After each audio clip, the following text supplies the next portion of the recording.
Tout d'abord, un grand merci à nos hôtes. Merci beaucoup de m'accueillir.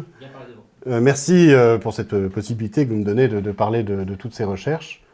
Je suis très content, très honoré d'être ici. C'est pas la première fois qu'on me demande de parler, y compris dans des cercles privés comme celui-là. Je vais vous parler en fait de ce que j'ai appelé dans ce petit bouquin le grand secret de l'islam. C'est-à-dire un ensemble de recherches historiques qu'il nous faut comprendre ce que c'est réellement que l'islam. Parce qu'on en a, je vais vous l'expliquer, une vision assez fausse. Tout d'abord, je vais me présenter un petit peu. Alors Olaf, c'est un surnom, ça vient d'Odon Lafontaine, qui est un pseudonyme d'écrivain. Moi, je suis quelqu'un un peu comme vous, qui se posait des questions sur l'islam et qui, comme vous par exemple, là, allait de temps en temps à des conférences ou autres pour essayer d'en savoir un peu plus.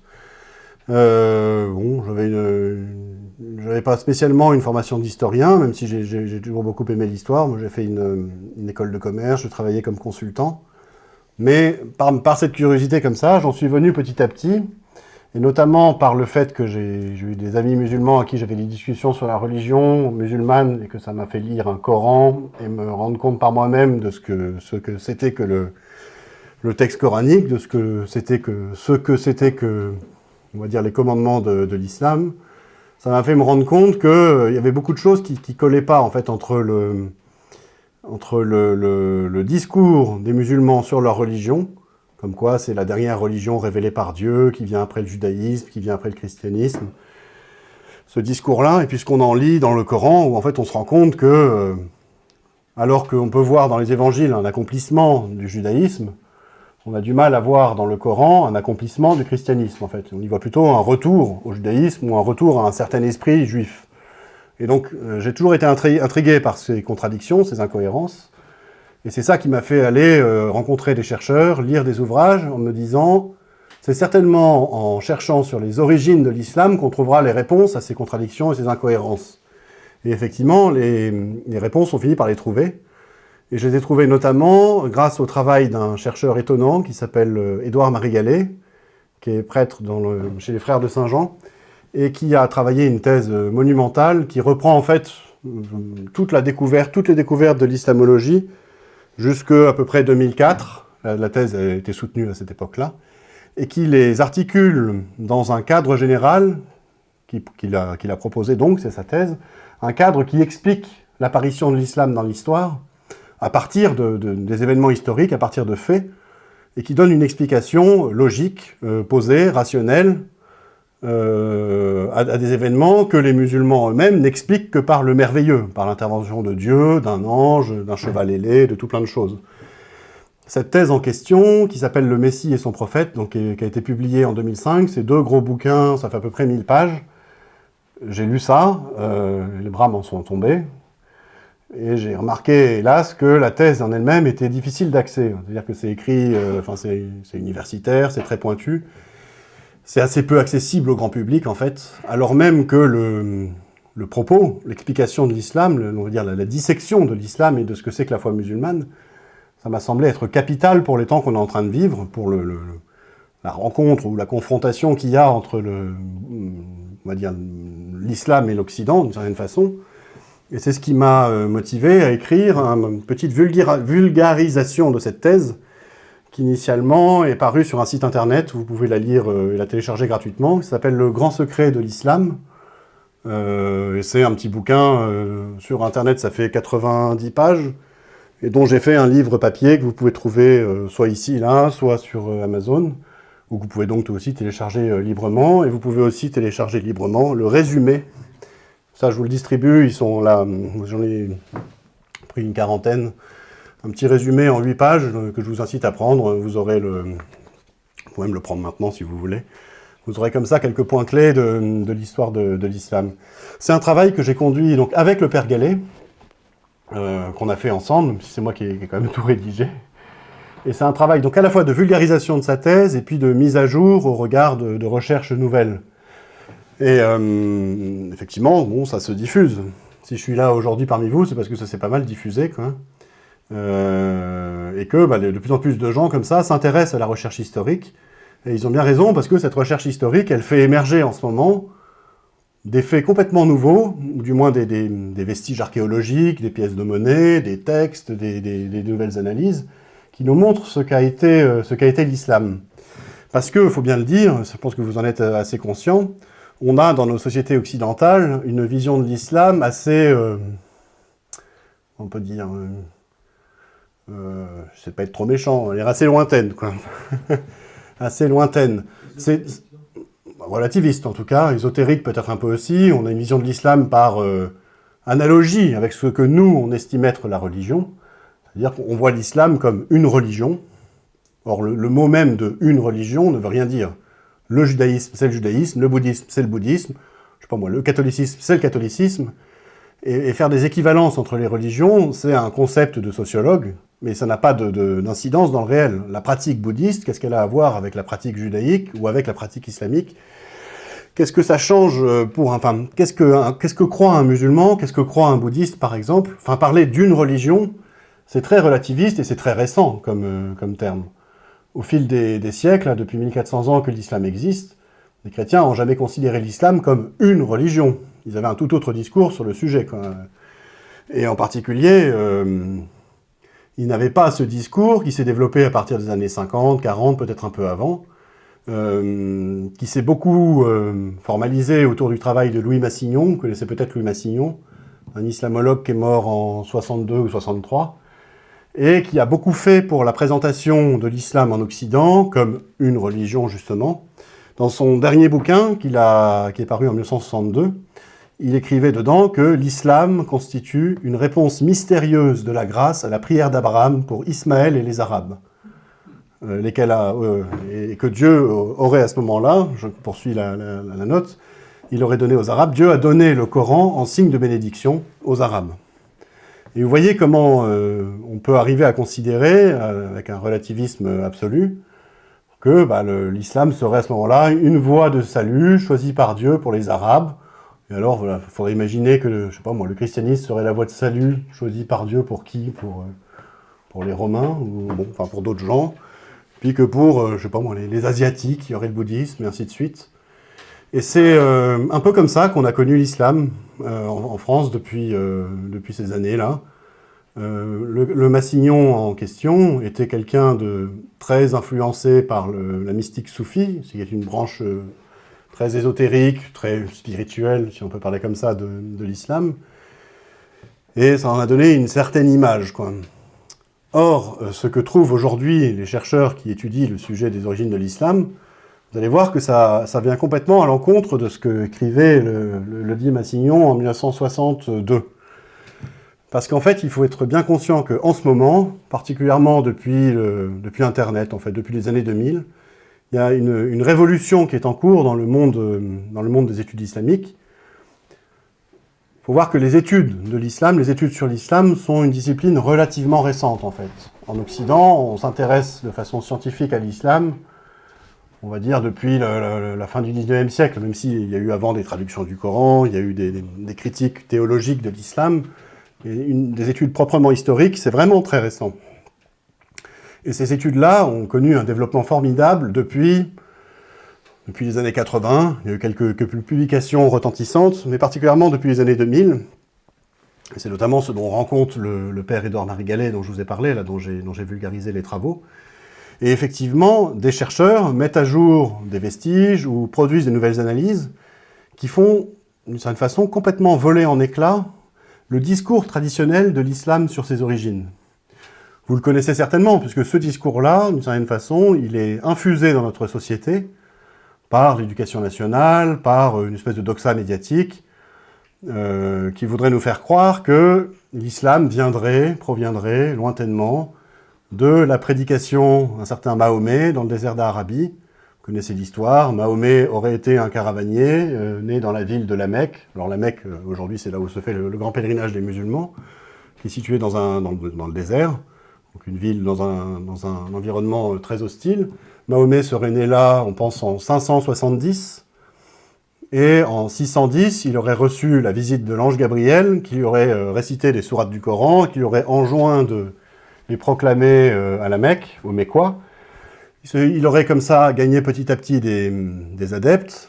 Ils auraient été persécutés par les Mécois. Ils se seraient enfuis à la ville de Médine, qui est à 400 km à peu près au nord-ouest de la Mecque.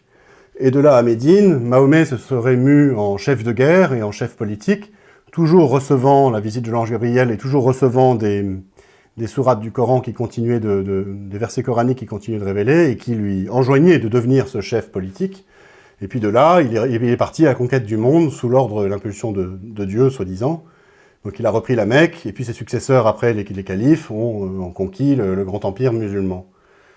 Et donc derrière ça, bon, dans le discours ambiant, soit on est musulman et on croit vraiment que c'est Mahomet. Mahomet a reçu la visite de l'ange Gabriel et que le Coran qui est tiré de sa prédication viendrait de Dieu.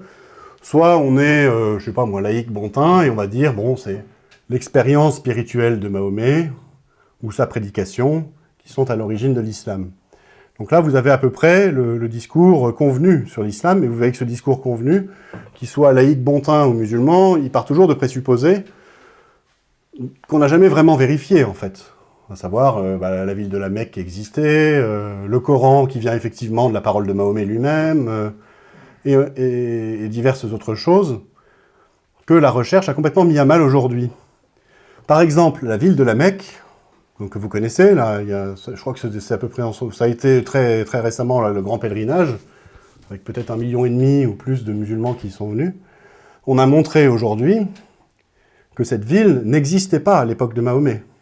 Ou du moins que la ville que la tradition musulmane dit avoir existé, à savoir un grand centre caravanier, depuis lequel rayonnait la tribu de Mahomet dans tout le monde connu, il faisait du commerce, et également un centre religieux, puisqu'il y aurait eu un sanctuaire païen, la Kaaba, là vous voyez le fameux temple cubique recouvert d'un voile noir qu'on voit à la Mecque. Toutes ces choses-là ne peuvent pas avoir existé au regard de ce que l'on sait aujourd'hui. Alors, pour diverses considérations, parce que par exemple, on sait qu'aujourd'hui, même ça fait longtemps qu'on le sait, hein, cette critique-là, elle est déjà ancienne.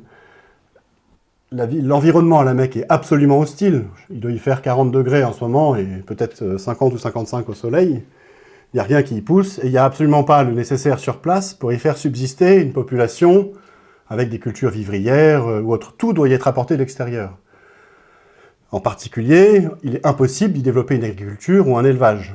C'est-à-dire que si on veut en faire un caravansérail, c'est-à-dire un endroit où on élève des chameaux pour le trafic caravanier, ben c'est pas à cet endroit-là qu'on pourra le faire. Il y a juste un puits d'eau de rétention d'eau de pluie, mais il n'y a pas de source d'eau vive. Par ailleurs, la ville de la Mecque est située à 1000 mètres de dénivelé, à peu près à 300 mètres de hauteur, à 1000 mètres en dessous de l'itinéraire caravanier traditionnel, qui passe, lui, à une soixantaine de kilomètres de la Mecque. Ça veut dire qu'il faudrait imaginer que les Arabes de cette époque-là, alors qu'ils étaient des grands commerçants, auraient implanté leur caravansérail à 1000 mètres de dénivelé, en se disant, bon ben voilà, c'est le bon endroit pour faire étape, on descend de 1000 mètres, on remonte de 1000 mètres, on descend de 1000 mètres, on remonte de 1000 mètres, et ainsi de suite. Ce qui est quand même assez peu vraisemblable. Mais là où ça, on va dire l'affaire se corse, c'est quand on en vient à considérer les vestiges archéologiques. Et là, il y a des études qui sont sorties assez récemment d'un chercheur canadien, Dan Gibson, un spécialiste de l'histoire des Nabatéens, qui sont les ancêtres des Arabes, dont la capitale était Pétra, et qui a été regardé, en fait, les premières mosquées construites par les Arabes conquérants. Je vous ai dit tout à l'heure que la prédication de Mahomet aurait démarré vers l'an 610. Je ne vous ai pas parlé de sa date de mort, c'est 632, selon la tradition musulmane. Et à partir de 632, je vous l'ai dit, les conquêtes musulmanes démarrent. Enfin, ce qu'on appelle la conquête musulmane, à tout le moins, la conquête arabe démarre. Et vous avez comme ça, dans les années 630-640, la prise de Damas, l'entrée des Arabes en Mésopotamie, la prise de Jérusalem en 638, et témoigne de toute cette avancée, de toute cette conquête, jusqu'à aujourd'hui, la construction de mosquées, de lieux de culte. Les mosquées les plus anciennes qu'on retrouve avaient la direction de la prière tournée non pas vers la ville de la Mecque, mais vers la ville de Pétra. Et ça, c'est incompréhensible dans la tradition musulmane elle-même. La ville de Pétra n'existe pas dans la tradition musulmane, elle n'est jamais mentionnée, jamais.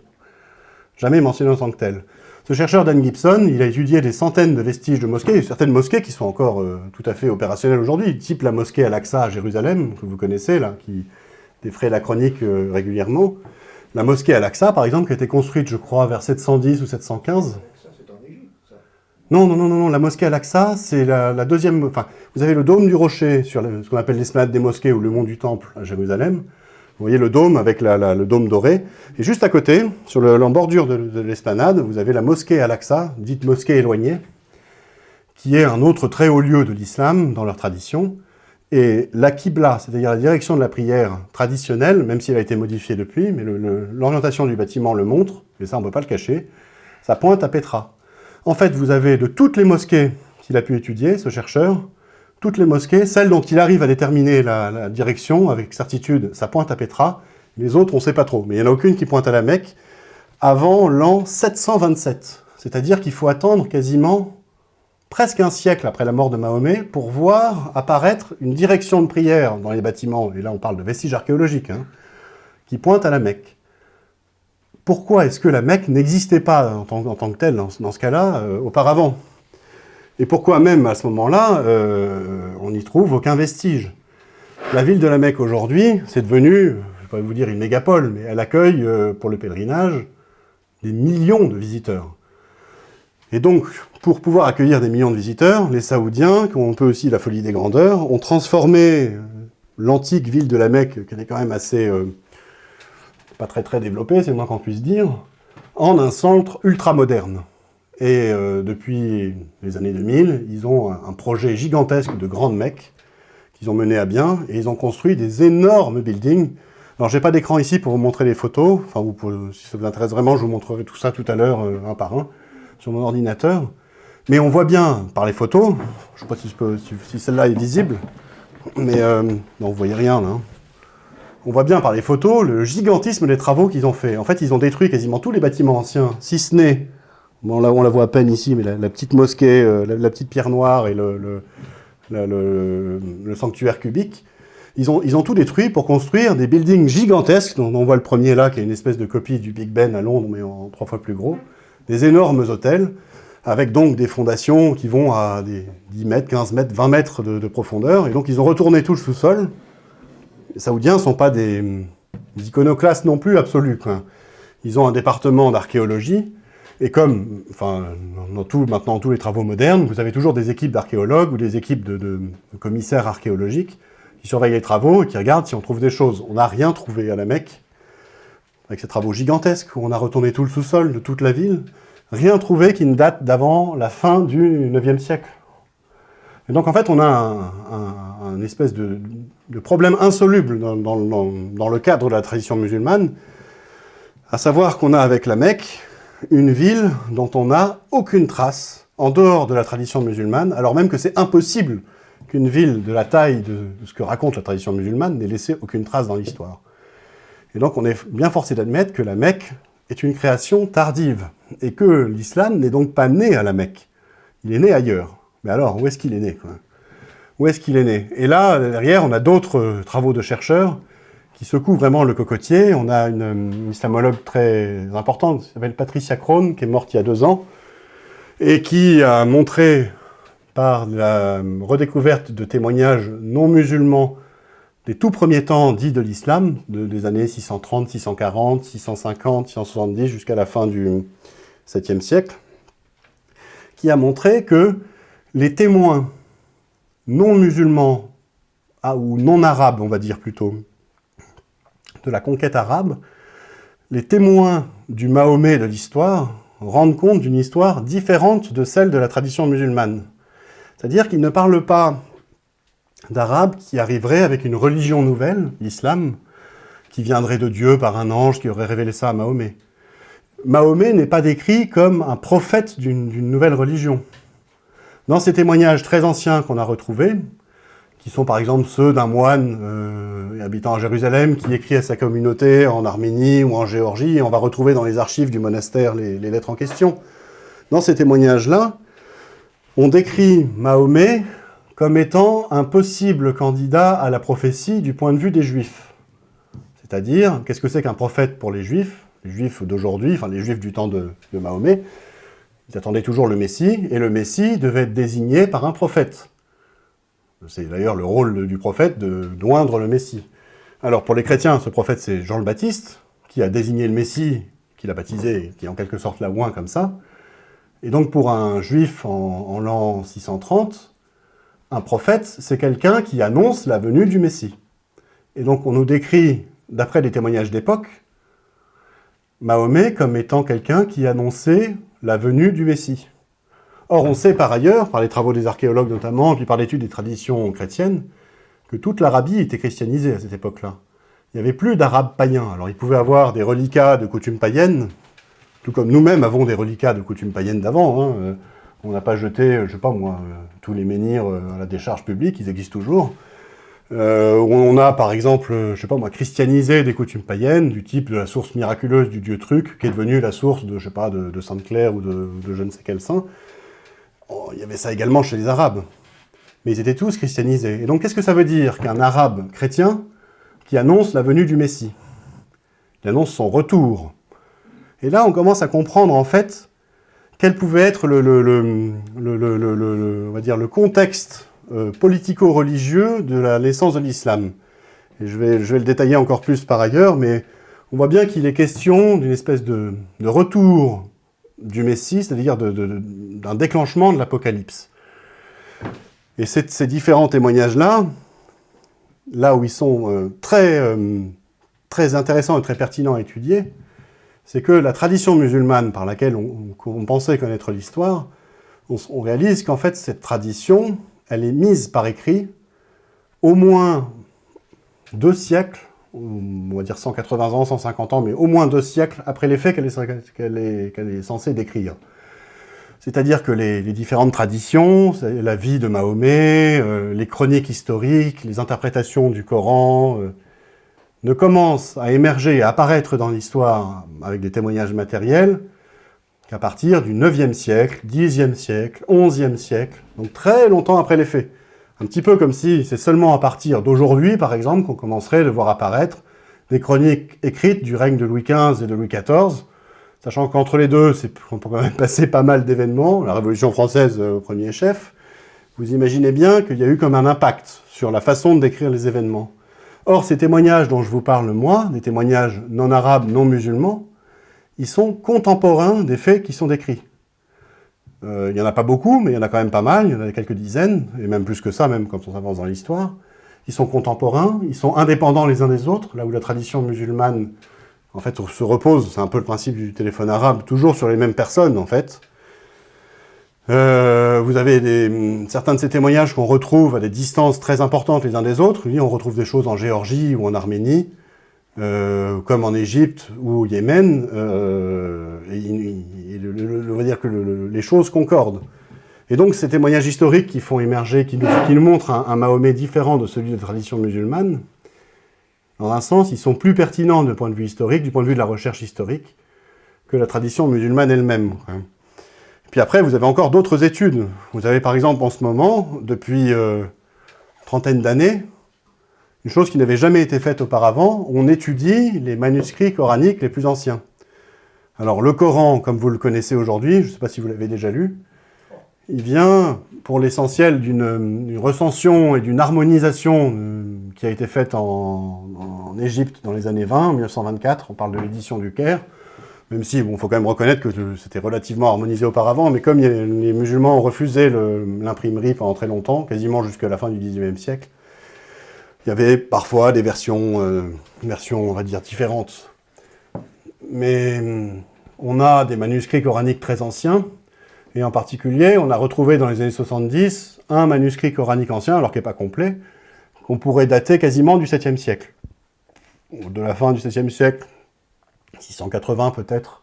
Puis on a d'autres manuscrits fragmentaires, au 8e siècle, mais on n'a pas de manuscrit complet ou quasiment complet, avant la fin du 9e siècle. Donc c'est-à-dire 200 ans à peu près après les faits.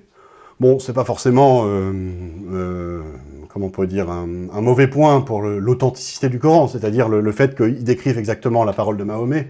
Mais si on va regarder un petit peu les manuscrits en eux-mêmes, là on se rend compte qu'il y a un problème. Il y a un problème. ces manuscrits nous montrent par des témoignages physiques qu'il y a eu en quelque sorte une entourloupe. On a réécrit des choses. On a effacé du texte, on l'a réécrit, on a corrigé du texte, on a changé le sens des mots, on a fait apparaître des nouvelles lettres, par exemple. C'est-à-dire qu'il n'y a pas une transmission en continu. Les manuscrits anciens dont on dispose ne nous permettent pas de dire qu'il y a eu une transmission à l'identique d'un même texte, mais qu'au contraire, il y a eu un processus de réécriture, d'édition progressive d'un texte à partir d'une base peut-être existante, mais qu'on a eu des modifications très importantes.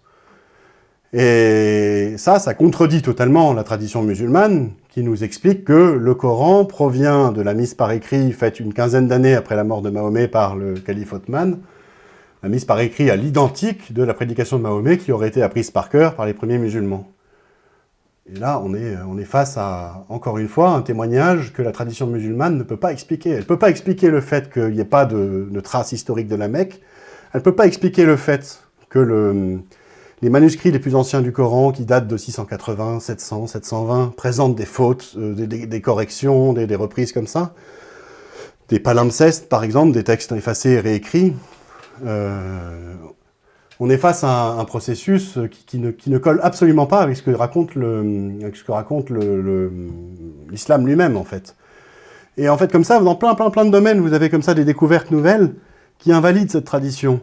Une autre, par exemple, elle se fait dans le champ de l'exégèse, c'est-à-dire que vous avez maintenant des exégètes qui s'intéressent au texte coranique, à ce qu'il veut dire, et qui lui appliquent tout simplement un raisonnement scientifique, qui ne se fonde pas sur la tradition musulmane elle-même, mais qui cherche juste à expliquer le texte en fonction de ce qui est effectivement écrit, et qui montre que l'interprétation qu'en donne l'islam lui-même, qu'en donne la tradition islamique, elle est très orientée. Là, je vais vous citer donc le père Gallet, dont je vous ai parlé, là, et dont je résume un peu les travaux. Le père Gallet, il a montré dans sa thèse que dans le Coran, on y voit l'expression d'une pensée qui est non arabe, qui est juive, mais qui n'est pas juive au sens rabbinique, et qui est post-chrétienne déjà. Et ça, on le voit, et vous allez le comprendre assez facilement, avec des petites citations, je vais vous en donner deux du texte coranique. Vous avez dans la sourate 5, au verset 116, un verset qui fait parler Dieu, et qui dit « Quand Dieu dira, ô Issa, fils de Marie », c'est-à-dire Jésus, Issa c'est le nom islamique de Jésus, « Quand Dieu dira, ô Issa, fils de Marie, est-ce toi qui as dit aux gens, prenez-moi et ma mère pour deux divinités en dehors d'Allah ?»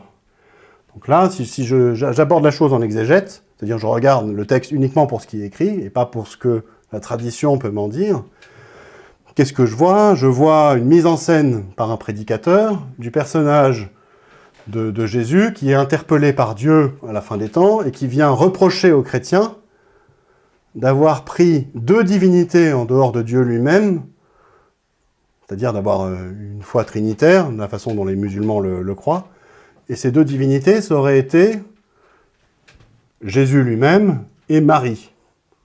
Je dis, tiens, c'est quand même curieux. La Trinité chrétienne, c'est pas Dieu, Jésus et Marie. C'est Dieu, Jésus et le Saint-Esprit. Mais les musulmans ont été persuadés pendant très longtemps, jusqu'à temps qu'aujourd'hui, depuis quand même un petit moment, ils aient accès directement aux chrétiens, ils ont été persuadés que la tradition chrétienne, la Trinité, c'était Dieu, Jésus et Marie. Parce que le Coran le dit, là, c'est quand même assez explicite, « Prenez-moi et ma mère pour deux divinités en dehors de Dieu, en dehors d'Allah ».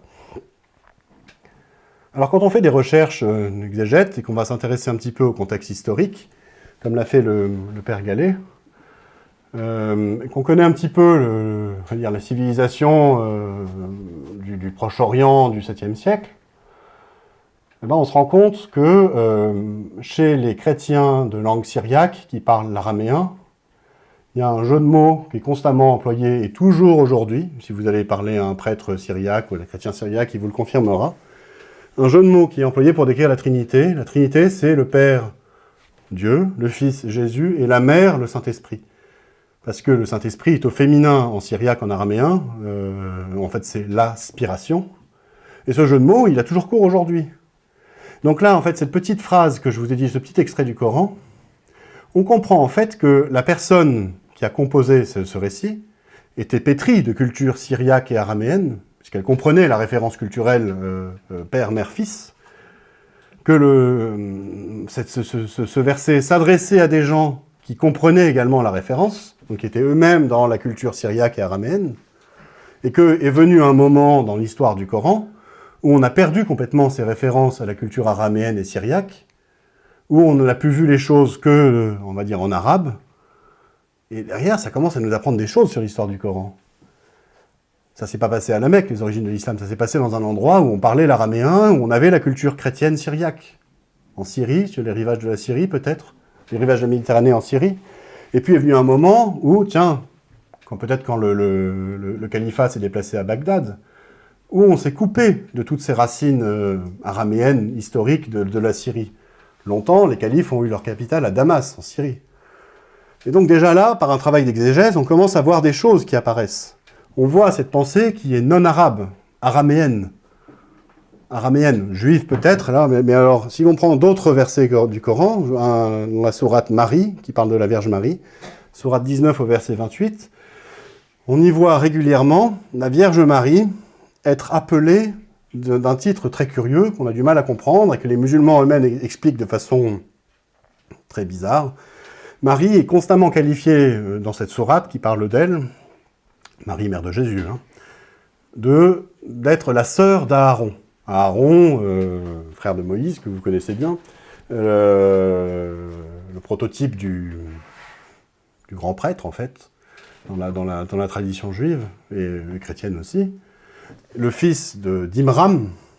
Et donc régulièrement, on voit Marie dans le Coran, être appelée sœur d'Aaron, ou fille d'Imran, pardon. Et on se dit, mais qu'est-ce que c'est que ça? Comment est-ce que c'est possible, alors qu'il y a des milliers d'années de distance, je sais pas, 1500 ou plus, ou 1400 ans entre Marie et Moïse, et Aaron et Imran? Pourquoi est-ce que le Coran fait ce lien? Dans la tradition musulmane, vous avez des explications parfois complètement, on va dire, tirées par les cheveux, qui nous expliquent que Marie aurait vécu 1400 ans, par exemple.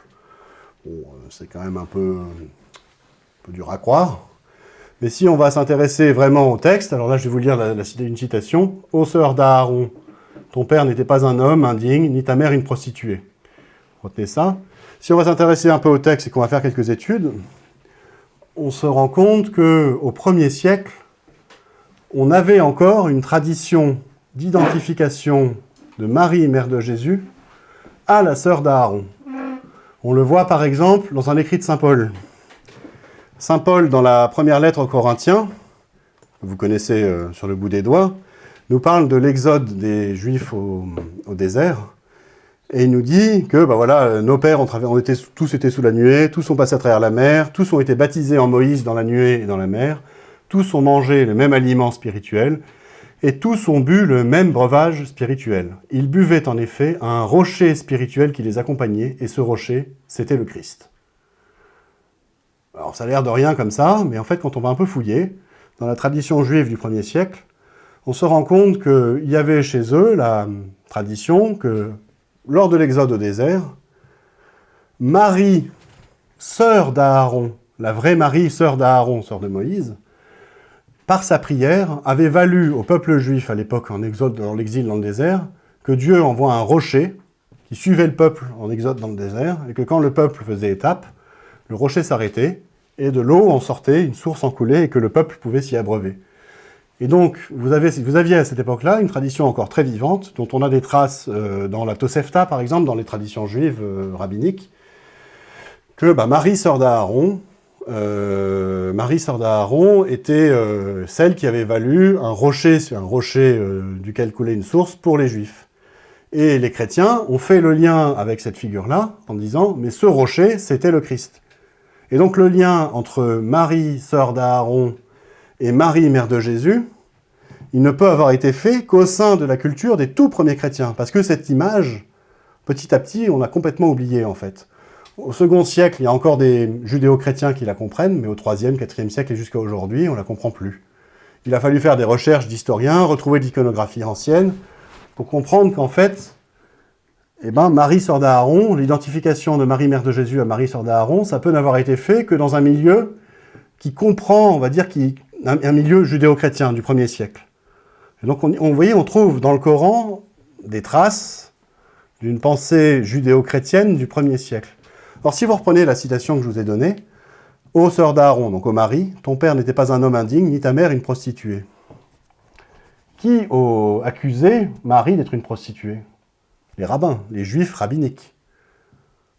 Les accusations sont assez gratinées d'ailleurs. Je ne sais pas si vous avez déjà lu ça, mais bon, c'est pas très correct.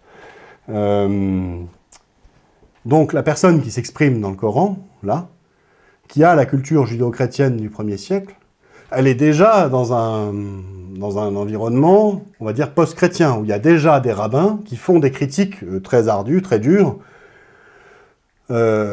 contre les chrétiens. Et donc vous avez là les caractéristiques que je vous ai données. C'est-à-dire, on y voit dans le Coran une pensée qui n'est pas arabe, qui est juive, enfin qui parle en araméen, mais qui n'est pas rabbinique, puisque sinon on ne défendrait pas la virginité de Marie comme elle est défendue, et qui est déjà post-chrétienne, en fait, puisqu'on est déjà au-delà de la prédication chrétienne. On voit par exemple dans le fait que la Trinité soit attaquée aussi frontalement. Il a fallu auparavant que la Trinité soit affirmée comme un article de foi chrétienne pour qu'elle puisse être attaquée par la suite. Et donc, on y voit une pensée non arabe, juive mais non rabbinique, et post-chrétienne, et remontant au 1er siècle, 2e siècle. Vous avez déjà là un portrait robot, plus ou moins, rien qu'à partir de l'étude du Coran, des groupes religieux qui ont été à l'origine de l'islam.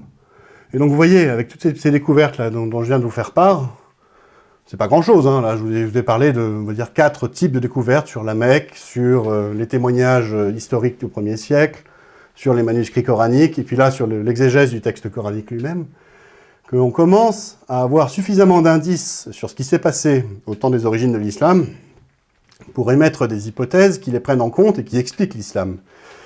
Et c'est le travail qu'a fait le père Édouard-Marie Gallet, celui dont je vous rends compte maintenant. Alors je vais vous présenter donc l'hypothèse qu'il a posée, et qui est, à ce jour, la seule hypothèse qui prenne en compte tout ce dont je vous ai parlé là, et puis bien d'autres choses.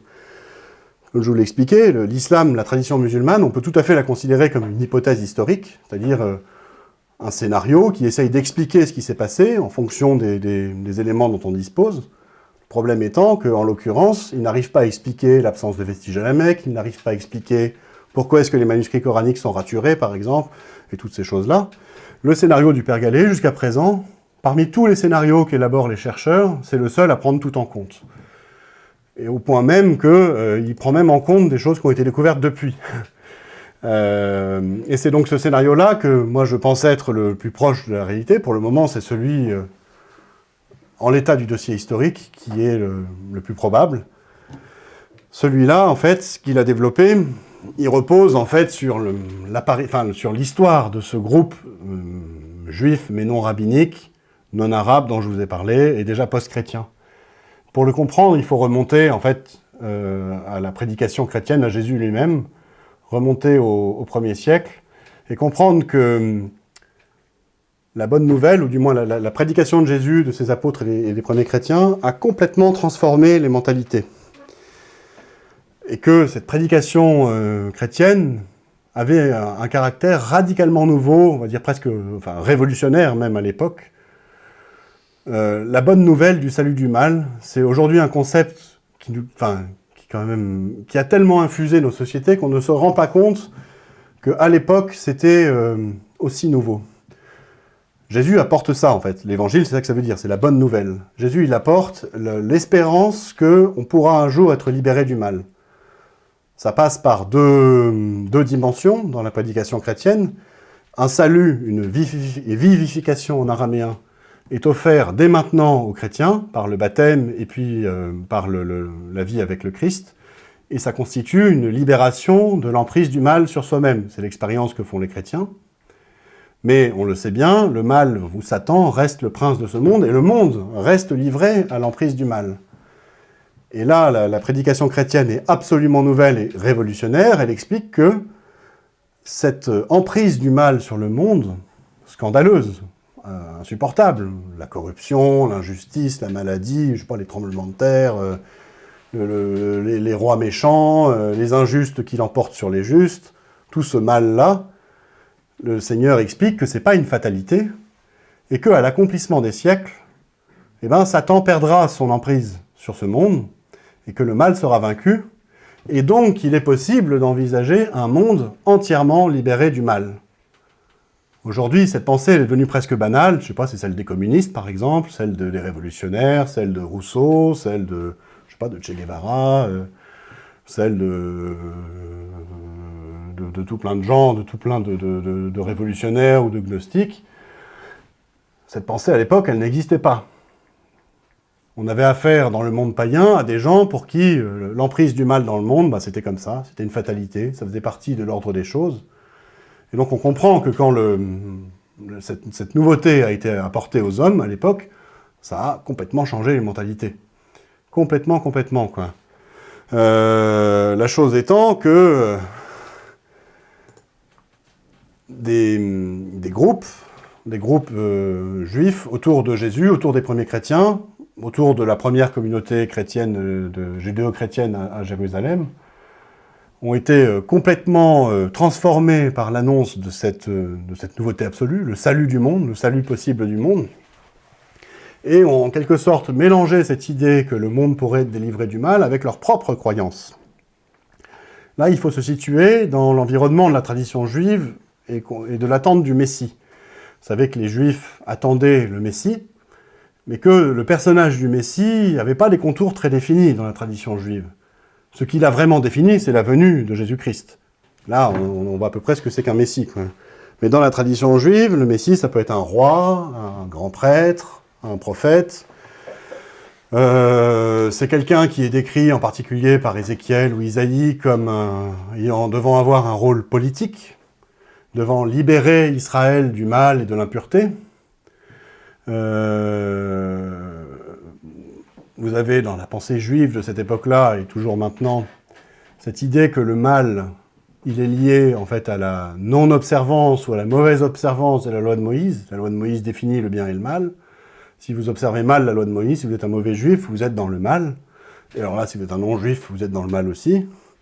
Et donc, si vous mélangez cette idée que Jésus, Messie, libérera le monde de l'emprise du mal, et cette idée que le mal, c'est les impurs, c'est ceux qui ne sont pas soumis à la loi de Moïse, et que le Messie est donc en plus, et mélanger à ça en plus l'idée que le Messie est un rôle politique de roi, en fait, c'est-à-dire de chef de guerre, mélangez tout ça, et vous obtenez une idée nouvelle, un cocktail d'idées absolument détonnant, et qui apparaît donc, vers la fin du 1er siècle, c'est l'idée que Jésus va revenir en tant que chef de guerre pour éradiquer tous les méchants.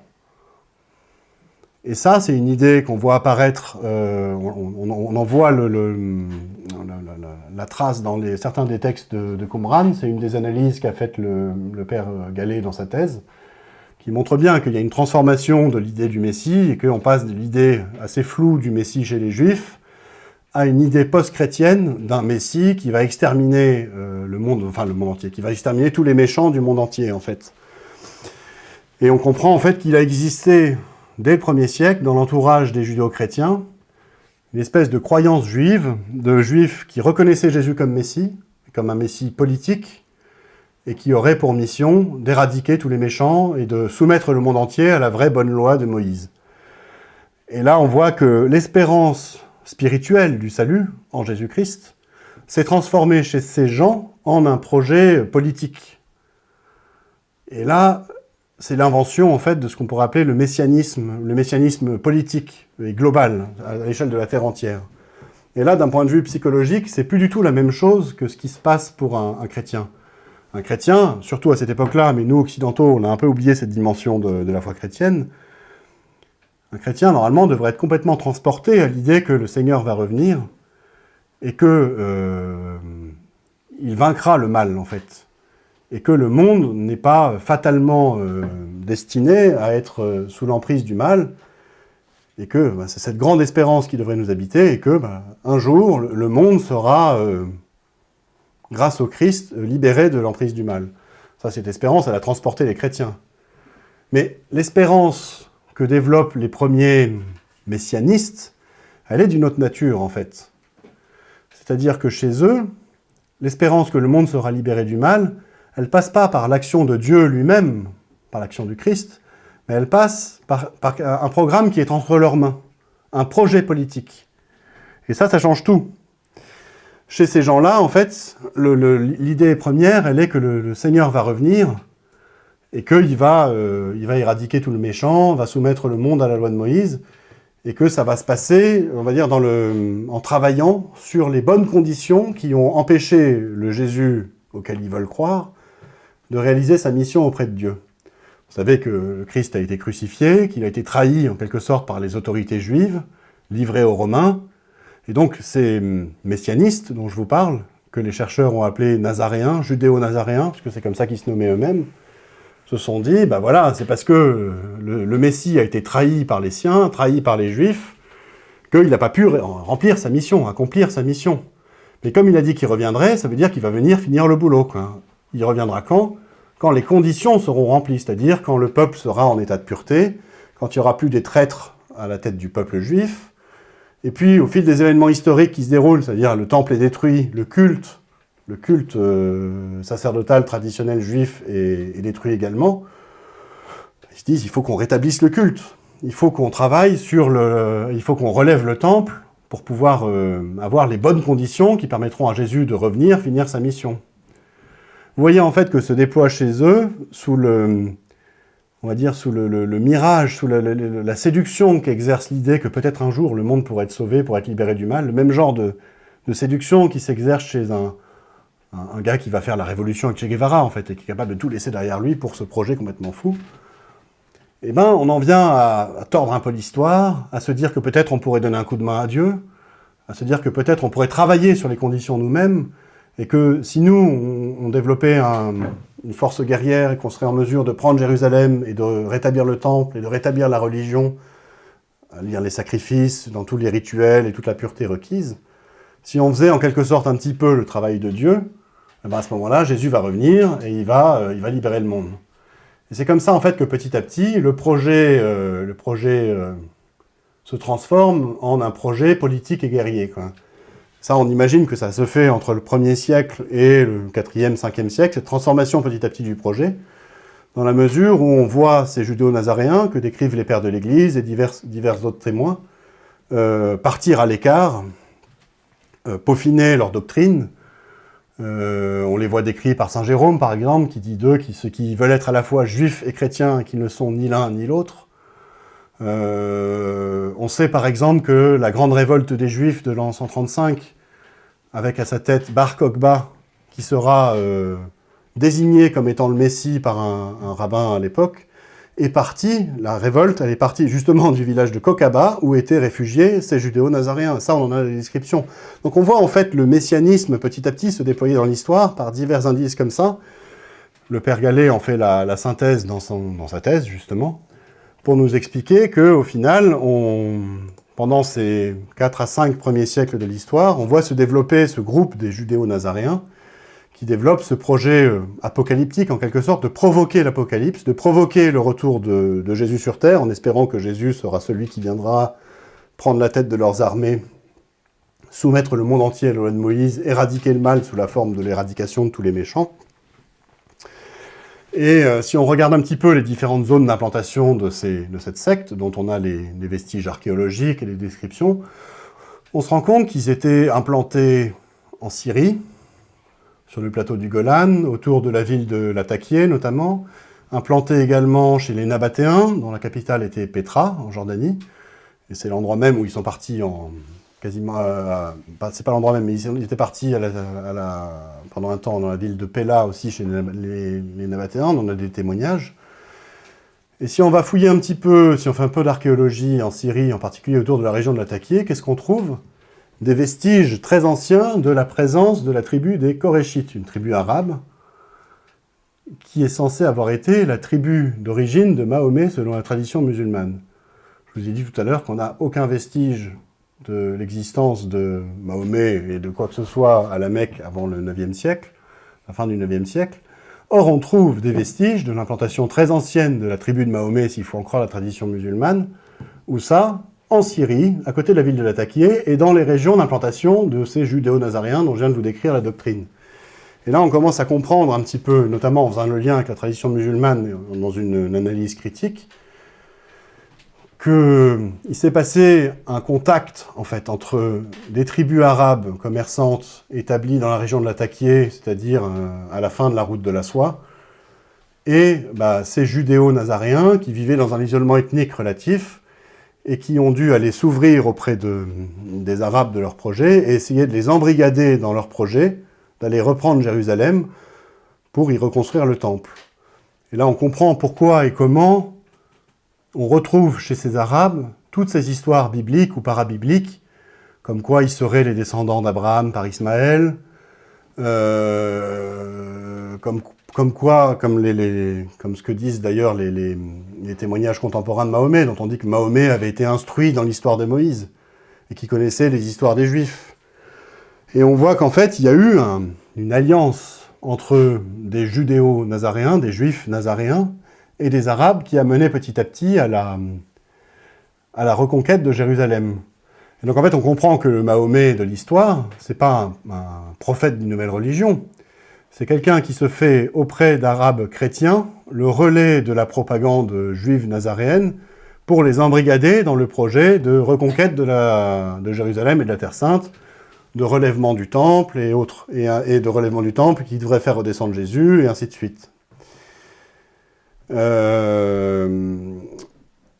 partir du moment où on a montré qu'un des lieux d'origine, des hauts lieux d'origine n'était pas la Mecque, mais la Syrie, on peut aussi, à partir de là, comprendre comment ce à quoi correspond dans la tradition musulmane le soi-disant exil de Mahomet depuis la ville de la Mecque, lieu des origines, à la ville de Médine. Alors à Médine, on a des vestiges de la présence ancienne des Arabes, à la Mecque, on n'avait rien, comme je vous l'ai dit.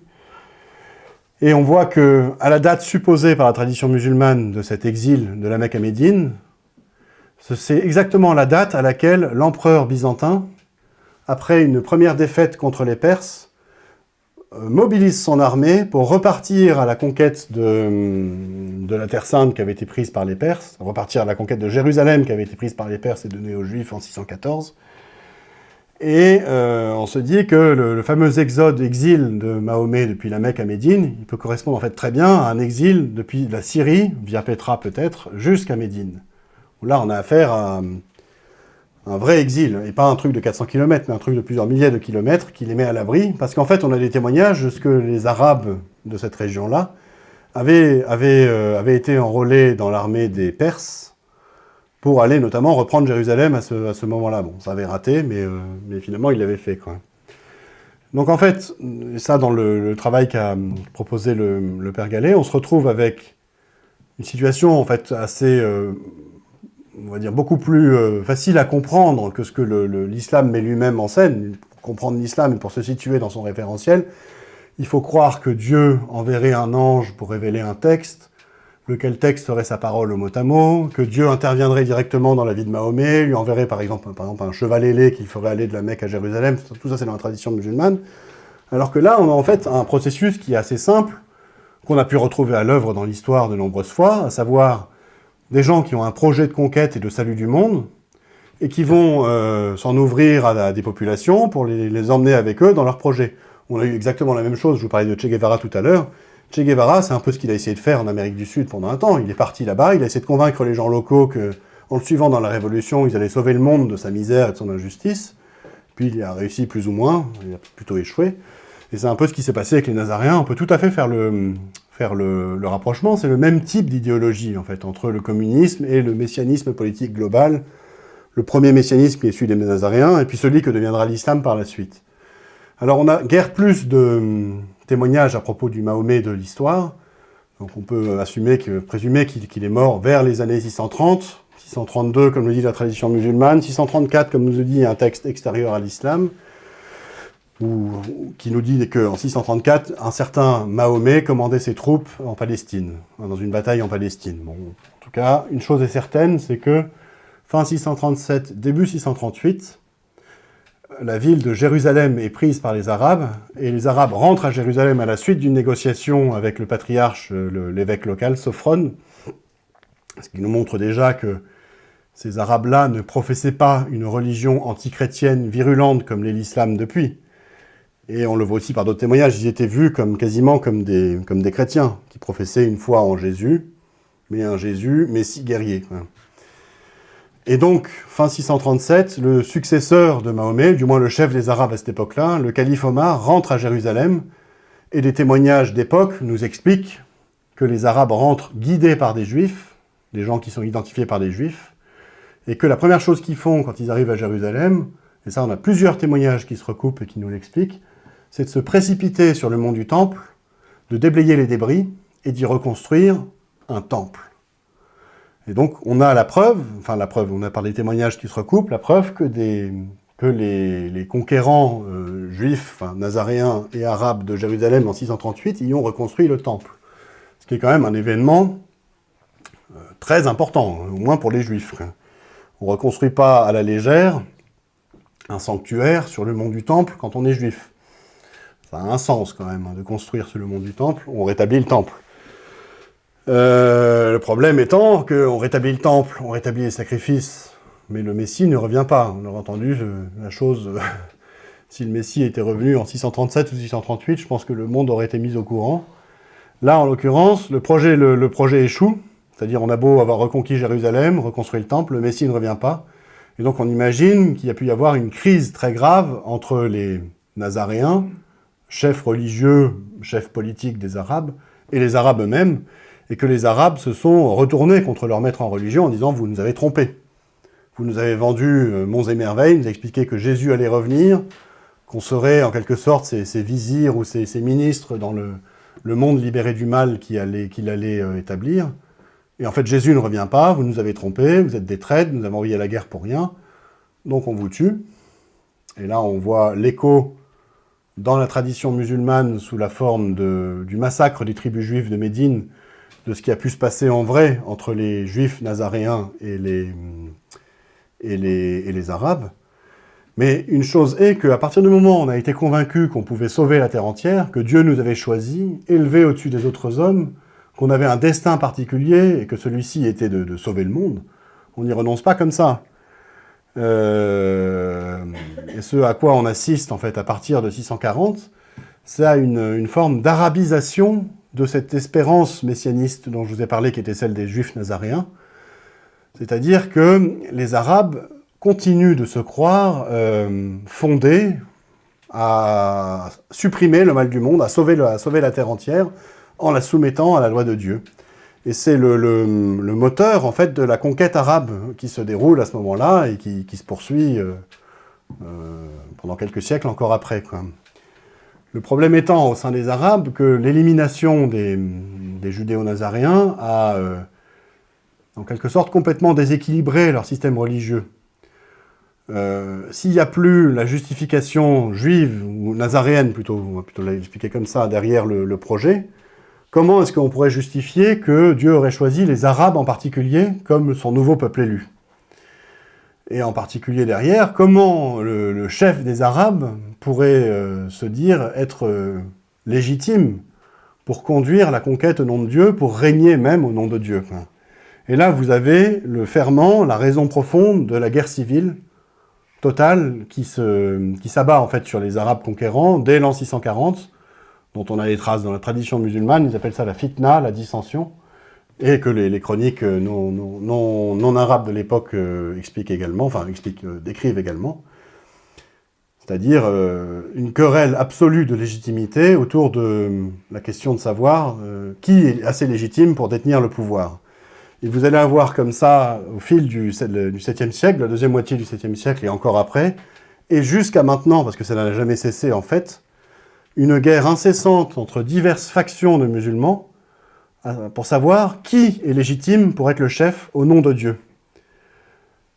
Est-ce que c'est, par exemple, ceux qui vont se réclamer de Ali, dont les descendants des partisans donneront petit à petit les chiites?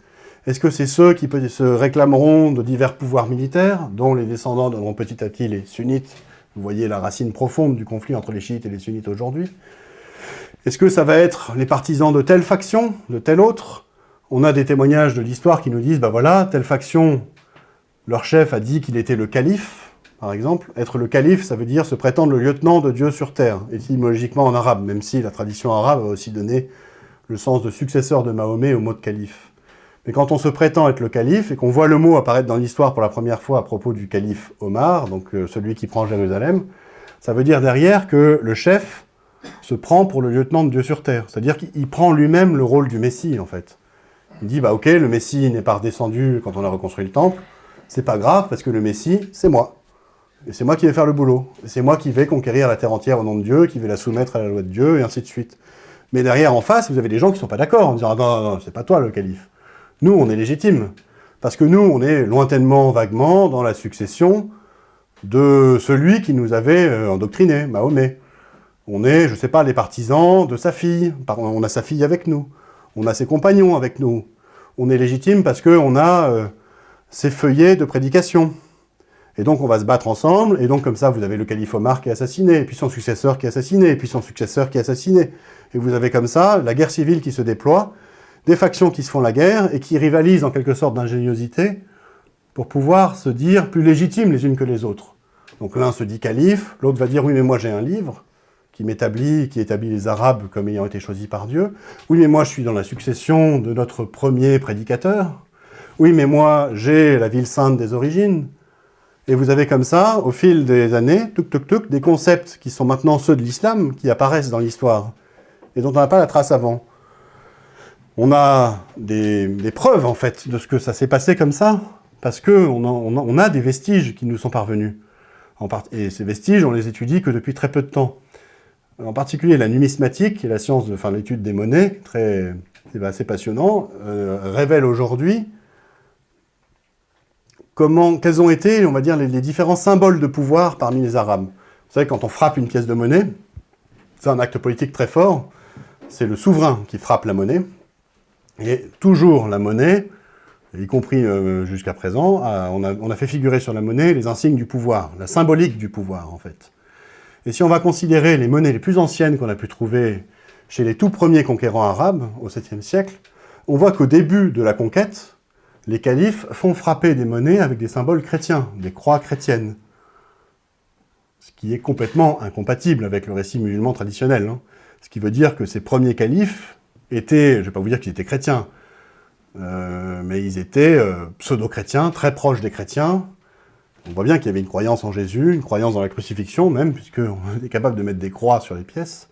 Puis petit à petit, on voit apparaître des pièces nouvelles, où, à côté de la croix, on va marquer Muhammad. Qu'est-ce que ça veut dire, Muhammad? Est-ce que c'est la référence au Mahomet historique? Muhammad, c'est en arabe un substantif qui veut dire digne de louange, très loué. Est-ce que ça désigne Jésus? On ne sait pas trop. Mais petit à petit, comme ça, on voit apparaître des pièces avec une symbolique qu'on pourrait qualifier de musulmane, et il reste encore des croix dessus. Et ça, c'est encore une fois, c'est un blasphème absolu. Ces pièces de monnaie, là, dont j'ai les copies ici, là, je vous les montrerai si vous voulez, c'est aujourd'hui un pouvoir musulman qui mélangerait une symbolique musulmane en parlant de Muhammad, par exemple, avec des symboles chrétiens comme des croix, comme ce que j'ai comme sur la pièce là. Appelez-moi la Sainte Inquisition tout de suite, quoi. C'est pas possible, en fait. Ça n'est pas soluble dans le discours musulman. Et petit à petit, on voit comme ça apparaître des pièces de monnaie de plus en plus islamiques, avec la shahada, la profession de foi musulmane qui commence d'apparaître. Et puis, petit à petit, des morceaux de versets du Coran. Et au 8e siècle, on commence à trouver des formulations coraniques, qu'on retrouve aujourd'hui dans le Coran. Et donc, on a là une preuve de la construction très progressive de l'islam, de concepts propres à l'islam, en fait, et de ce que l'islam n'est absolument pas né, comme le prétend la tradition musulmane, on va dire armé et casqué du crâne de Jupiter, mais qu'il est né par un processus de construction, un processus historique, et dont il faut bien se rendre compte que il est dû à la logique messianiste, en fait, c'est-à-dire à l'idée que les Arabes sont persuadés à ce moment-là que Dieu les a choisis pour conquérir la terre, et donc petit à petit, ils vont se chercher une légitimation à cette idée-là. Et puis il est dû aussi au fait que le chef des Arabes tire sa légitimité de chef de cette connaissance, de cette espérance messianiste, et donc que c'est encore plus important pour lui, pour se justifier en tant que chef, d'avoir des textes qu'il établisse comme tels, des textes qui diraient que, par exemple, c'est Dieu qui l'a fondé à régner, c'est Dieu qui l'a fondé à conquérir le monde entier. Puis quand on est le chef absolu, puisqu'on règne au nom de Dieu, On peut se permettre aussi quelques petites largesses, comme un harem des plus fournis, et ainsi de suite. Et donc on voit derrière que petit à petit, au fil des siècles, sur les 2 à 3 siècles qui suivent le tout début de la conquête arabe, on voit une grande entreprise en fait, d'écriture de l'histoire, a posteriori, destinée donc à justifier le pouvoir califal, à justifier le pouvoir total des califes, et leurs prérogatives, que ce soit le butin, le harem et tout ce qu'on veut, et puis à justifier, à donner on va dire une théologie, une consistance théologique même, à cette espérance nouvelle qui était celle au début on va dire de juifs dévoyés, de judéo-chrétiens dévoyés, et puis que les aléas de l'histoire ont transformé en espérance arabe, et puis en espérance arabo-arabe, à qui il a fallu donner une justification complète. Et c'est comme ça qu'on voit au fil des siècles s'écrire petit à petit le Coran à partir des premiers feuillets de prédication, et donc avec toutes les corrections dont je vous ai parlé, tout le processus d'édition, on voit s'écrire l'histoire fantasmée des origines, où on va inventer une ville nouvelle pour la Mecque, pour donner une origine arabe et arabo-arabe à toute cette religion, une origine qui ne doive rien aux juifs et rien aux chrétiens. On va inventer ce concept de Coran qui viendrait de Dieu, de religions qui se succèdent les unes après les autres, c'est-à-dire de Dieu qui d'abord enverrait Moïse pour donner le judaïsme, puis ensuite il enverrait Jésus pour corriger le judaïsme et rétablir la vraie religion, puis après il enverrait Mahomet pour corriger les chrétiens et rétablir la vraie religion. Toute une justification théologique a posteriori qui se fait pour justifier quelque chose qui préexiste, qui est cette conscience qu'ont les Arabes puis les musulmans quand la chose s'ouvre un peu plus à l'universel, cette conscience qu'ils ont que Dieu les aurait choisis, élevés au-dessus de toute l'humanité, comme la meilleure des communautés, comme le dit le Coran lui-même, pour régner en son nom, pour soumettre la terre entière à sa loi, et en fait pour sauver le monde.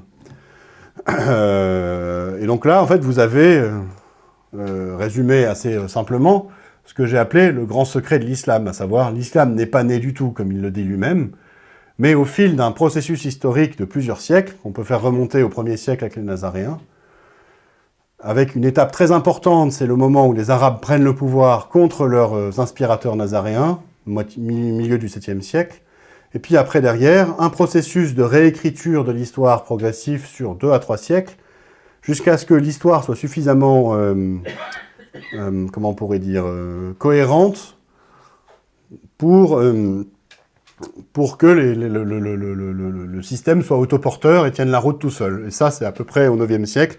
C'est le moment où on voit apparaître les premiers textes de tradition musulmane. Et depuis, on a un blocage complet de l'islam sur cette histoire fantasmée, qu'on comprend tout à fait. On a vu exactement le même genre de phénomène à l'œuvre dans des régimes messianistes qui avaient des idéologies du même type.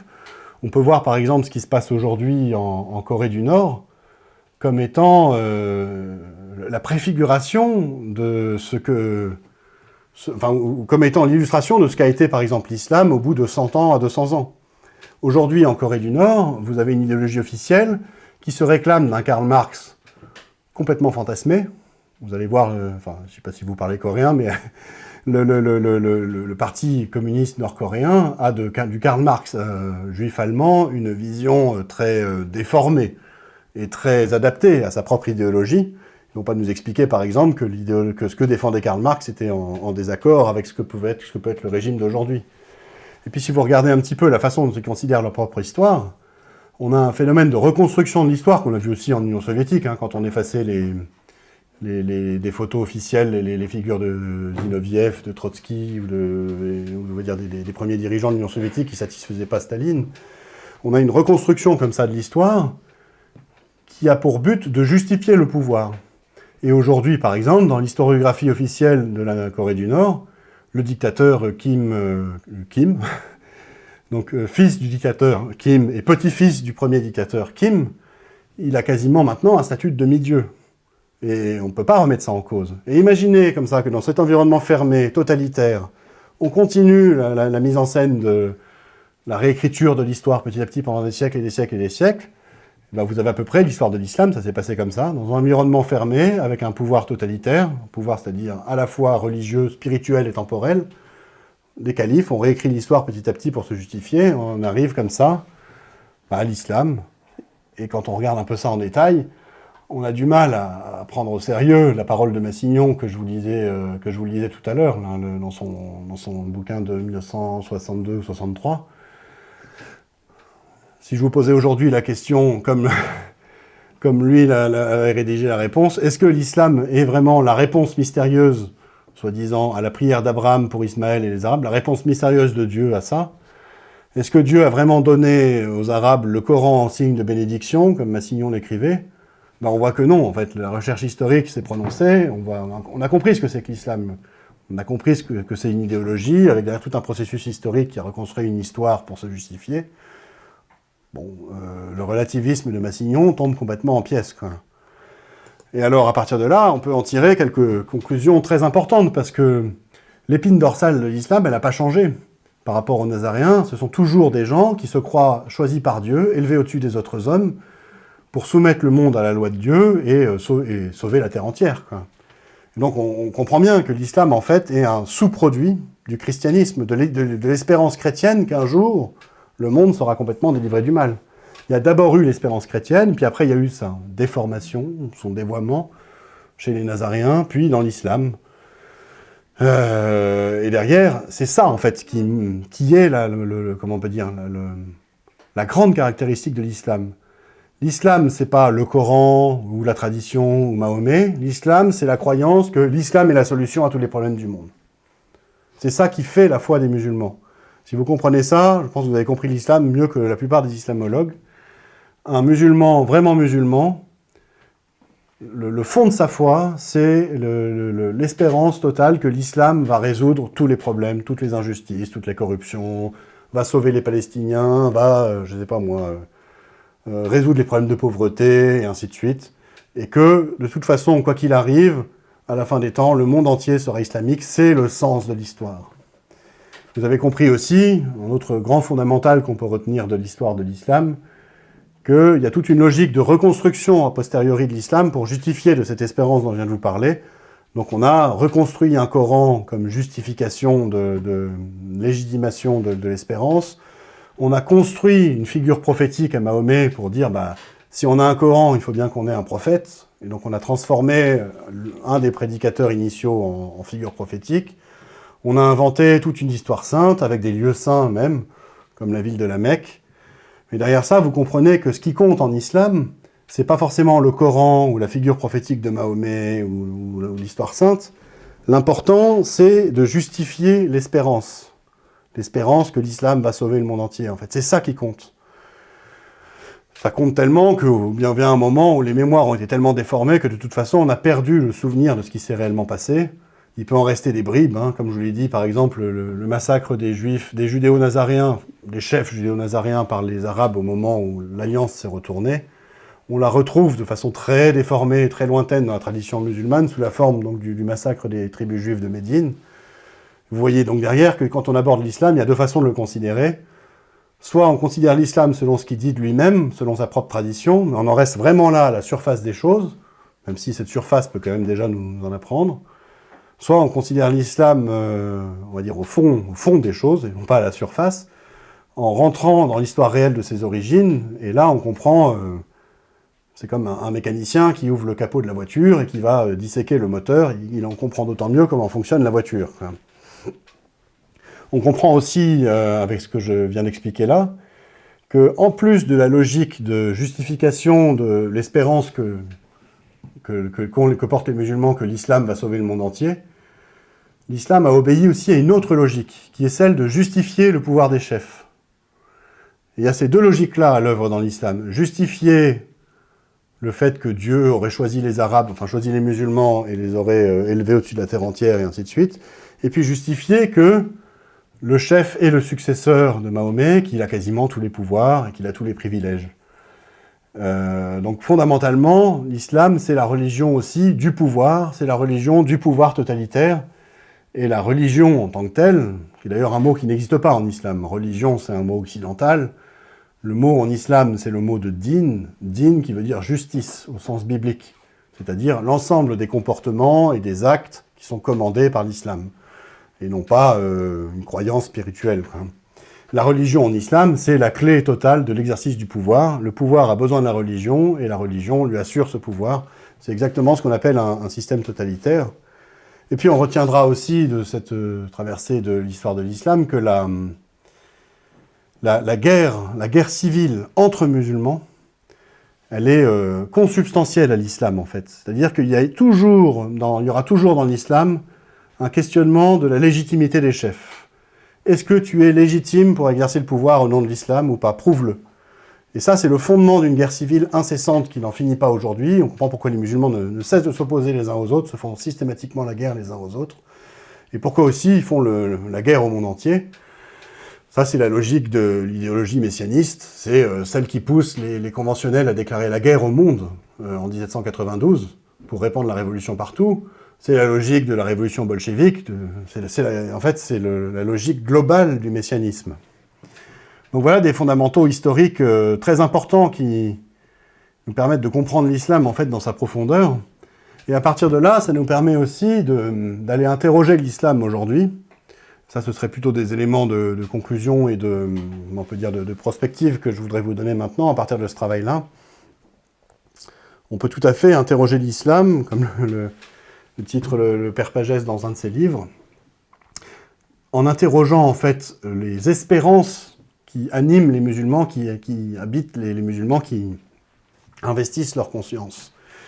Parce que de toute façon, on vit aujourd'hui des temps assez historique en fait pour l'islam. Non seulement la vérité se fait petit à petit sur ses origines, grâce au travail des chercheurs, du moins de certains, mais il se passe aussi que l'islam est mis à l'épreuve fondamentalement sur un autre plan, parce que, on va dire, le rêve qu'il propose aux musulmans, celui d'un monde parfait, libéré du mal grâce à l'application de l'islam, est très sévèrement mis à l'épreuve, parce que les musulmans ont accès maintenant par eux-mêmes aux vrais fruits de l'islam. Déjà, premièrement, ils ont accès par eux-mêmes au texte, chose qui n'a jamais existé auparavant. Auparavant, ça passait toujours par la médiation de clercs. Et donc, dans l'histoire, il y avait très peu de musulmans qui avaient réellement une connaissance du Coran et des textes musulmans. Ça passait toujours par une caste de clercs, d'oulémas, de mouftis qui tiraient profit de la religion en donnant l'interprétation qui était la leur, et qui s'assurait comme ça aussi une position de pouvoir dans la communauté musulmane. Maintenant, les musulmans peuvent lire par eux-mêmes leurs textes, peuvent les questionner, peuvent les comparer par exemple aux évangiles, et là, c'est déjà une première mise à l'épreuve. La seconde mise à l'épreuve, c'est qu'ils peuvent voir l'islam en action. C'est-à-dire que quand vous aviez, je ne sais pas moi, des exactions musulmanes, par exemple quand les Turcs seldjoukides ont pris la Jérusalem, et qu'ils ont rasé les lieux saints chrétiens, trucidé les pèlerins et autres, est-ce que à ce moment-là, je ne sais pas moi, les musulmans de l'Andalousie étaient au courant de ce qui s'était passé à Jérusalem? Non. Peut-être même qu'à 200 km, ils n'en étaient pas au courant. Alors qu'aujourd'hui, avec Internet, avec la télévision, on sait ce qui se passe. Et quand des musulmans font le djihad en Irak ou en Syrie, et commettent des atrocités dans la droite ligne et dans la droite application des textes musulmans eux-mêmes, les musulmans peuvent se rendre compte de ce que c'est. Qu'est-ce que ça veut dire que de brûler quelqu'un vif comme Abou Bakr, le soi-disant premier calife successeur de Mahomet, l'a fait? Ça, les djihadistes l'ont fait. Ils ont brûlé, en application de la tradition musulmane, un pilote jordanien il n'y a pas très longtemps. Ce qui est source d'un grand désarroi parmi les musulmans eux-mêmes. Vous avez, fin décembre 2014, le président égyptien Al-Sisi, qui est venu, qui avait été invité à s'exprimer enfin, je crois qu'il est invité. Il s'est invité, à mon avis, à s'exprimer à l'université de Lazare, qui est une des grandes institutions de l'islam sunnite, au Caire, et qui est allé interpeller très vivement les savants de l'islam, les plus grands savants de l'islam sunnite du monde réunis là-bas, en leur disant, il y a un problème très grave avec l'islam. Pourquoi est-ce que notre communauté est, là je le cite, une source d'inquiétude, de danger, de meurtre et de destruction pour le reste du monde? Et donc vous voyez que l'application de l'islam met en danger l'islam lui-même, en fait. Le rêve musulman d'un monde libéré du mal est complètement mis à l'épreuve. Et derrière, si vous voulez aller questionner l'islam, notamment par exemple, pourquoi pas dans une démarche d'apostolat envers les musulmans, ben là vous avez des munitions maintenant.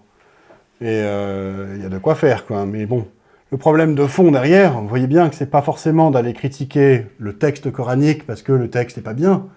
Le texte lui-même, vous l'aurez compris, il découle de l'espérance première, en fait, des musulmans. Et ce qu'il faut aller questionner, c'est ça, c'est cette espérance-là, en disant, mais est-ce que il existerait une méthode pour sauver le monde du mal? Si ça existait réellement, et si ça marchait, on l'aurait vu se réaliser, quoi. Or, jusqu'à présent, dans l'histoire, on n'a jamais vu que l'application de l'islam ait fait le paradis sur terre, comme les musulmans le prétendent. On nous sort les exemples de l'Andalousie. Aujourd'hui, le travail historique a été fait. On sait que l'Andalousie, c'est une terre de tolérance entre tous, c'est un mythe complet. Et que c'était avant tout un endroit où il y avait une minorité de guerriers arabes qui tenaient en soumission une population majoritairement chrétienne, qui leur faisait payer l'impôt, et qui avait régulièrement des périodes de persécution, de vexation. C'est pas vraiment ce qu'on appelle un paradis perdu, quoi. En fait, il faut arriver à faire comprendre aux musulmans que cette espérance qui les habite, elle est impossible à réaliser, parce que tout simplement, le mal, il n'est pas il n'est pas naturellement extérieur à l'homme. Il est déjà présent dans notre cœur. On va dire l'inclination au mal, elle est déjà en nous. Nous, chrétiens, et certains juifs le reconnaissent par la doctrine du péché originel, mais c'est aussi une constatation empirique, anthropologique, quoi. C'est-à-dire qu'on est tous enclins à faire le mal, et c'est pas parce qu'on se déclare partisan de l'application d'une loi de Dieu que d'un coup d'un seul, on n'a plus de jalousie, plus d'envie de meurtre, plus d'envie de quelque... Le mal est toujours présent au cœur des hommes, en fait. Ça, c'est une façon d'aller interroger l'islam en profondeur qui est nécessaire aujourd'hui, quoi. Aller interroger, aller questionner, mettre en cause au plus profond cette espérance folle de croire qu'on pourrait sauver le monde par soi-même et que ça se ferait au prix de la disparition, de l'éradication d'une partie de l'humanité, quoi.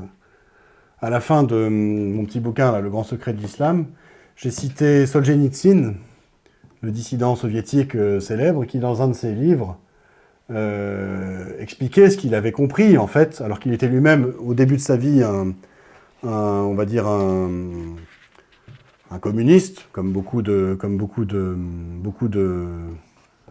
Russes. Et il expliquait, je crois que c'est, alors je sais plus, j'ai la référence exacte, c'est l'archipel du Goulag, que c'était une folie complète de chercher à éradiquer le mal de la Terre, parce que la ligne de partage, là je le cite, la ligne de partage entre le bien et le mal ne sépare ni les États, ni les classes, ni les partis, et on pourrait ajouter, pour s'appliquer à l'islam, ni on va dire l'humanité entre mécréants et musulmans, mais donc que cette ligne de partage, elle traverse le cœur de chaque homme et de toute l'humanité. Et donc chercher à éradiquer le mal du monde, c'est en quelque sorte, c'est éradiquer soi-même. C'est impossible. Qui est-ce qui pourrait arracher une partie, lui-même, une partie de son propre cœur? C'est pas possible. Et ça, il faut aller le dire aux musulmans, en fait.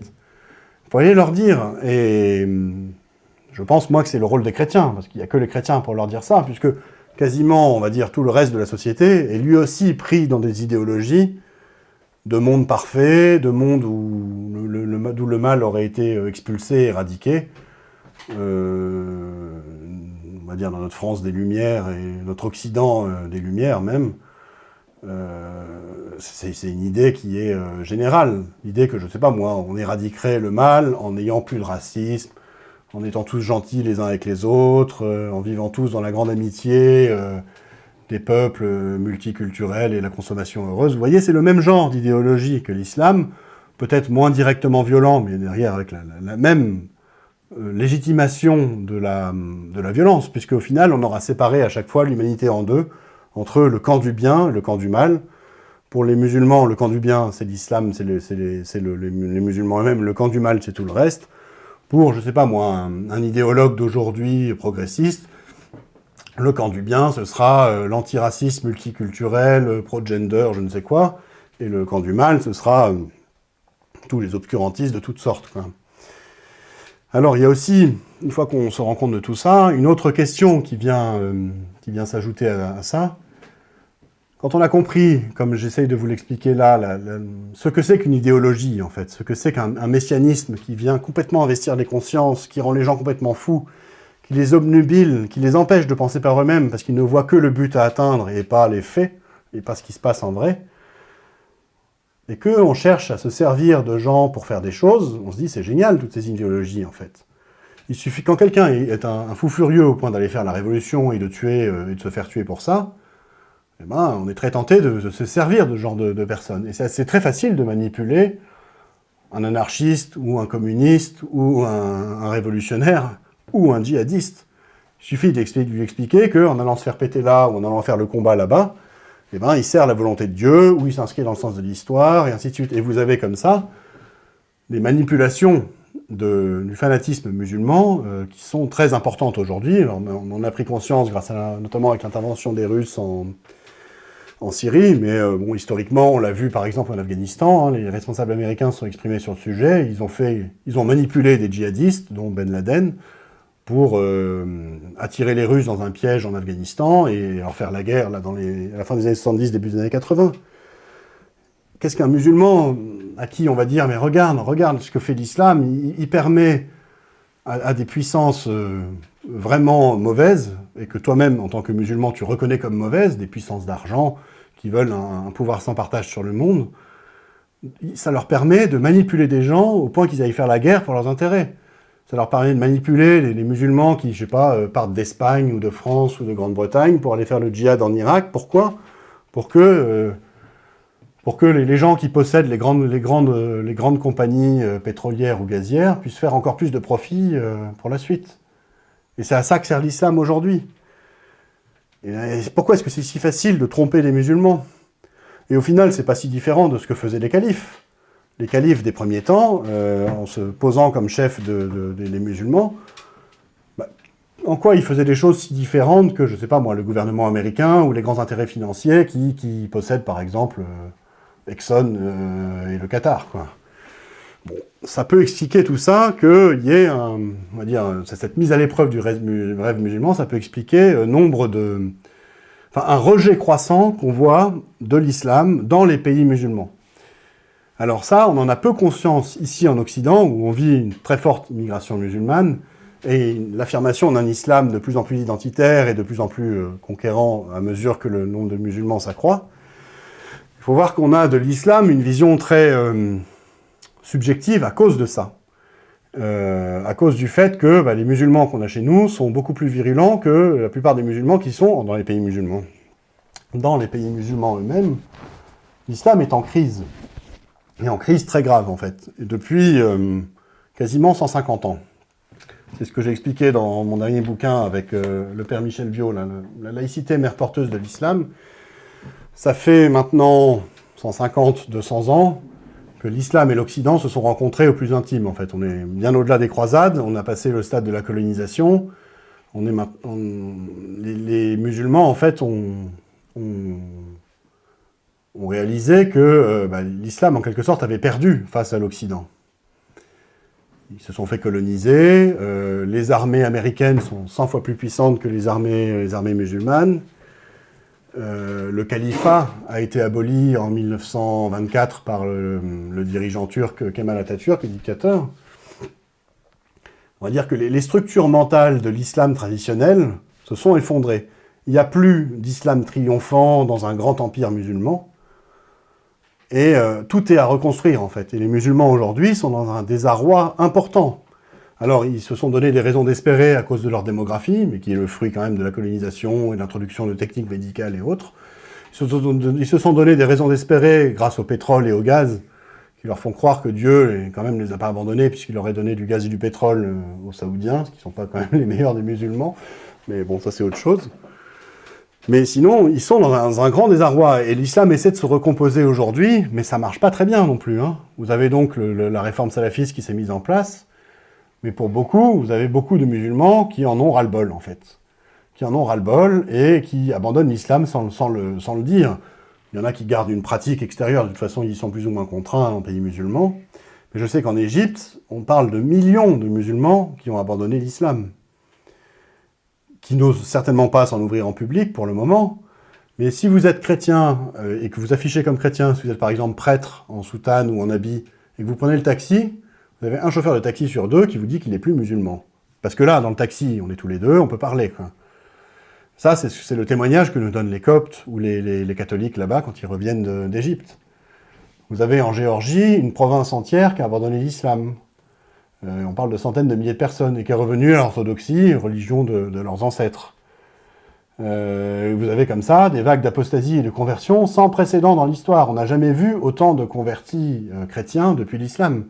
Et ça touche pas uniquement certains pays comme, je sais pas, le Maroc ou l'Arabie, c'est dans toutes les terres d'islam. En Indonésie, qui est un islam très différent de celui qu'on peut trouver en Syrie ou en Turquie, ou, je sais pas moi, au Ouzbékistan, vous trouvez des églises chrétiennes maintenant constituées de convertis. Et ça, c'est un phénomène complètement nouveau dans l'histoire. Alors c'est sûr qu'en France, on a un peu du mal à se rendre compte de ça, parce que justement, on a en France des musulmans piqués au vif, parce qu'ils sont confrontés au jour le jour à la mécréance, alors que dans les pays musulmans, là où il n'y a plus de mécréance, soi-disant, il n'y a plus on va dire, cet aiguillon au quotidien, quoi. Mais bon, vous voyez qu'avec ce qu'on a compris de l'islam, on a quand même là des munitions, de quoi aller interroger les musulmans, interroger l'islam, et je pense, moi, qu'on est en train de vivre à ce niveau-là des temps historiques vraiment, quoi. Et puis, au passage, ce travail sur le messianisme, sur l'idéologie, comme on a pu le voir à l'œuvre dans l'islam, ça fait également écho à nos propres idéologies, aux idéologies issues des Lumières et autres, où là-dessus, là aussi, on a de quoi venir mettre en question le monde dans lequel on vit. C'est au final notre rôle de chrétien, non? On est chrétien aussi pour porter un regard de jugement sur le monde, et pour l'éclairer, hein. Vous êtes la lumière du monde ou le sel de la terre. Je crois que c'est vraiment le boulot des chrétiens que d'aller mettre en cause ces fausses idéologies, ces impasses mortifères, quoi. Bon, alors je m'en arrêterai là pour le développement, et donc je suis ouvert à toutes les questions. Merci de votre écoute.